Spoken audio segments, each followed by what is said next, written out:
ఇదే రాయకన్పేట దగ్గర ఒక వ్యవసాయ క్షేత్రంలో మనతో పాటు ఒక యువ రైతు ఉన్నాడు. మాట్లాడదాం. బ్రదర్, నీ పేరు? మత్స్యగిరి అండి. వ్యవసాయమేనా? నువ్వు ఏ సంఖ్య ఉన్నావు? చదువుకోవడం ఏమైనా? డిగ్రీ కంప్లీట్ అయింది. ఇక డిగ్రీ కంప్లీట్ అయ్యి వ్యవసాయం చేస్తున్నావు? అంటే ఇక కొద్దిగా ల్యాండ్ ఉంది మనకు, బయటికి వెళ్తే ఇది చూసుకోలేము అన్నట్టుగా అట్టనే డైరీ విత్ వ్యవసాయం రెండు చేస్తాం. ఇది గొప్ప పని, చాలా గొప్ప పని. నువ్వు ఇప్పుడు ఫార్మర్ అని చెప్పుకోవాలంటే గర్వపడాలి. కానీ పిల్లనిస్తారా అని ఒక అనుమానం ఉన్నది అన్నట్టు బయట. అంటే ఇక పిల్లనిస్తారా అని చూస్తే రేపు వ్యవసాయం చేయకపోతే తిండి ఎట్లా వస్తుందండి? కొన్ని జాగాల్లో వ్యవసాయం చేస్తే పిల్లనే ఇస్తలేరు అంటారు. అందుకు అడుగుతున్నాను నేను. ఇక అందరూ అనుకుంటా. ఇచ్చిరా? నీకు ఇయ్యలే ఇంకా? మ్యారేజ్ అయిపోయిందండి. నాకు మ్యారేజ్ అయిపోయిందండి. కాబట్టి ఇప్పుడు ఇక టెన్షన్ లేదు నీకు ఎట్లాగో.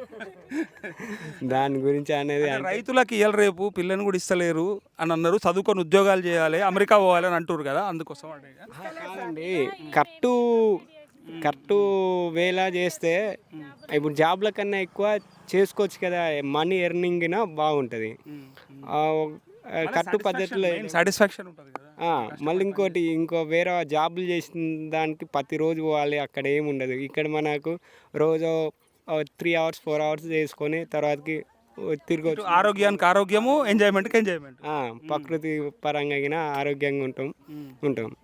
కాబట్టి నువ్వు గర్వపడతావా నేను ఫార్మర్ని అని చెప్పి? గర్వంగా ఉంటుందా? లేకపోతే మిగతా మీ దోస్తులే కరే ఉద్యోగం ఉంటే బాగుండు అట్లా?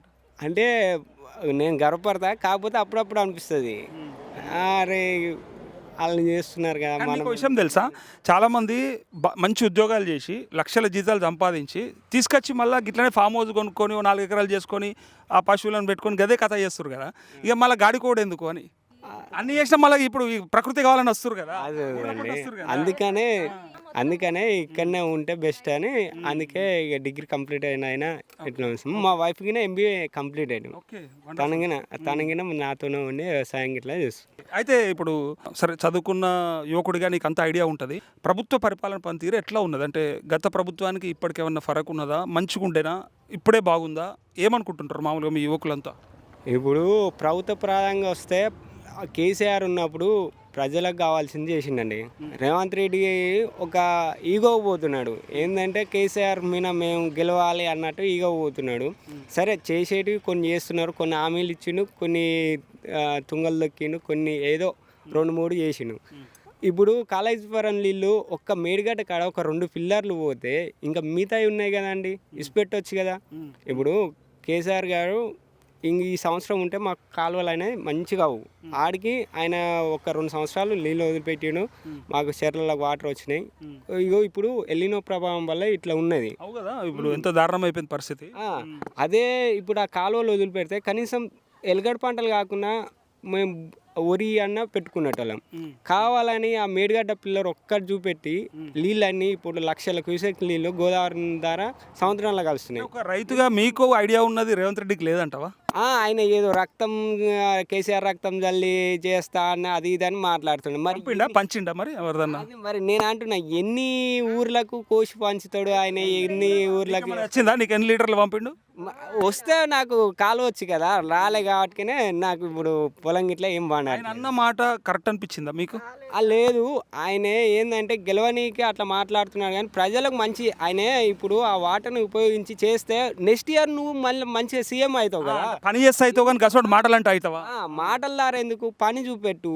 ఇప్పుడు అందులో గిన 2-3 మంచిగా చేసేటోళ్ళు గిన, ఆయన కింద ఉన్న ఎమ్మెల్యేలు గిన, కొంతమంది మంత్రులు గిన బాగున్నారు. ఇప్పుడు ఆయన వల్ల గిన వాళ్ళు గిన ఎఫెక్ట్ మైనస్ అవుతుందంటవా? మైనస్ అవుతుంది. ఇప్పుడు ఆయన అప్పులు చేసిండు అంటున్నారు. ఇవన్నీ ఆయన ఏం అప్పులు, సరే తిన్నాడో తినలేదో తెలియదు, కానీ నీ కళ్ళ ముందు అయితే కొన్ని ప్రాజెక్టులు కట్టిండు, కొన్ని రోడ్లు వేసిండు, కాలువలు తవ్వించిండు, ఇవన్నీ ఉన్నాయి. నువ్వు ఇచ్చిన ఈ 2.5 సంవత్సరాలలో నువ్వేం చేసినావు? ఇప్పుడు ఇక్కడ రోడ్డు ఉందండి, రాయగన్పేట తుక్కపూర నుంచి వెళ్ళి మోత్కూరు వరకు ఒకసారి రోడ్డు చూపెట్టాను, చూడండి మీరు ఎట్లుంటుందో చూడండి, మీరు వేస్తే మరీ దారుణంగా ఉంది. ఇప్పుడు ఆయన పరిపాలనలో సాక్షినైన రోడ్డు వీళ్ళు రాగానే టెండర్లు మార్చుకొని ఇంతవరకు ఆ రోడ్డు వాడట్లేదు. ఎందుకు వాడట్లేదు? సరే, ఎవరినో వాళ్ళు మళ్ళీ టెండర్లు వేసుకొని మీరు తినేది ఉంటే తినండి, కాకపోతే చేయాలి. చేయకుంటే ఎందుకు? ఎమ్మెల్యే వల్ల అవుతలేదన్నా లేకపోతే రేవంత్ రెడ్డి చేస్తలేడా? ఇది మాత్రం ఎమ్మెల్యేల దగ్గర ఉంటుందండి. అదే అంటే ఇప్పుడు బీర్లయ్య చేసుకోలేదు. బీర్లైల అంటే మనం బీర్లైలని తప్పు పడటానికి అది మనం అనలేం కానీ మరి అది టెండర్లో ఎందుకు పిలుస్తలేరు, ఎందుకు చేస్తలేరు? మొన్న ఎమ్మెల్యేనా, మంత్రియా, ముఖ్యమంత్రి ఎవరి మీద ఉన్నది అని అనుకుంటున్నావు గట్లా? ఇప్పుడు మొన్న కోమరెడ్డి వెంకరెడ్డి వచ్చిండండి, ఆయన రోడ్డు భవనాల శాఖ మంత్రి. వచ్చిన రోజు దబా ఆడావిడిగా ఆడాడ గుంటలలో ప్యాచ్ వర్క్ వేసి పెట్టిండు. ఆయన ఏమన్నాడు, 28 వరకు నేను మొత్తం కంకర పోసి సాఫ్ చేస్తా, ఈ టెండర్లో పిలిపియాలి 28 నాడు అన్నాడు. మరి 28 తర్వాత పిలిపిస్తాడో పిలిపియో చూడాలి. అది ఇంకోటండి, మాకు చిన్న స్మాల్ ఉందండి. ఇది 1969లో ఈ రోడ్డు పోయిందండి, మెయిన్ రోడ్డు పోయినప్పుడు భూములు కట్టగాలి కానీ పైసలు వచ్చినాయి. అయితే ఇప్పుడు భూములు కట్ చేస్తాం అనేసి ఓన్లీ రైగన్పేట మాత్రమే కట్ చేస్తున్నారు, ఎక్కడా లేదు. సరే కట్ చేస్తా అని అన్నారు, కట్ చేయండి అని మేము అన్నాం. కానీ ఇప్పుడు 3 సంవత్సరాల నుంచి వెళ్ళి దాన్ని బ్లాక్లో పెట్టి ఒక 13 ఎకరాలన్నర భూమి రోడ్ల కట్ అయితే మొత్తం 186 ఎకరాలు బ్లాక్లో పెట్టారు. తీయమని అంటే తీస్తలేరు. సరే మీ రోడ్డు అంటున్నారు, కట్ చేసుకోరు, మిగతాది అన్నా మాకు రిలీజ్ చేయండి అంటే చేయట్లేదు. ఇప్పటికే 5 సార్లు రైతు బంధువులు పోయినాయి. మాకు పంట మెయిన్గా సరే రైతు బంధు ఒకప్పుడు వచ్చినాయా చేసుకొని బతికితే బతుకుతాం. 2018 ముందు ఏం రైతు బంధు లేదు కదా. సరే అది దాన్ని వదిలేసండి, కానీ మేము పంట అమ్ముకోవడానికి మాకు వీలు లేకుండా పోతుందండి. మొన్న వరి ధాన్యం అమ్ముకోవాలంటే, వరి పత్తి అమ్ముకోవాలంటే బ్లాక్లో పెడితే 0 చూపెడుతుంది మాకు. అది అమ్ముకోవాలంటే వేరే వాళ్ళని బదులాడుకొని అమ్ముకోవాల్సి వస్తుంది. పత్తి అమ్మాలంటే కూడా ఇబ్బంది పెడుతున్నారు అని చెప్పి అంటారు కదా.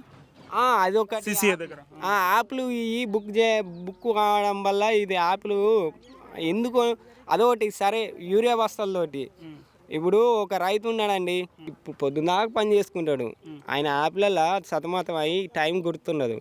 నువ్వు పెడితే పొద్దుగాల 6 గంటలకు పెట్టి మధ్యాహ్నం 3 గంటలకు పెడితే పొద్దుగాల 6 గంటలు లేచే వరకు నీకు అయిపోతుంది. మధ్యాహ్నం 3 గంటలకు పనులలో ఉండి పట్టుకుచ్చుకోవట్లేదు. ఈ యాప్ బుకింగ్ ఎందుకు? ఒకప్పుడు ఉండే అండి, అది ఆటో వానికి పైసలు ఇస్తే వాడు వేసుకొచ్చేది, రైతు పోకుండా.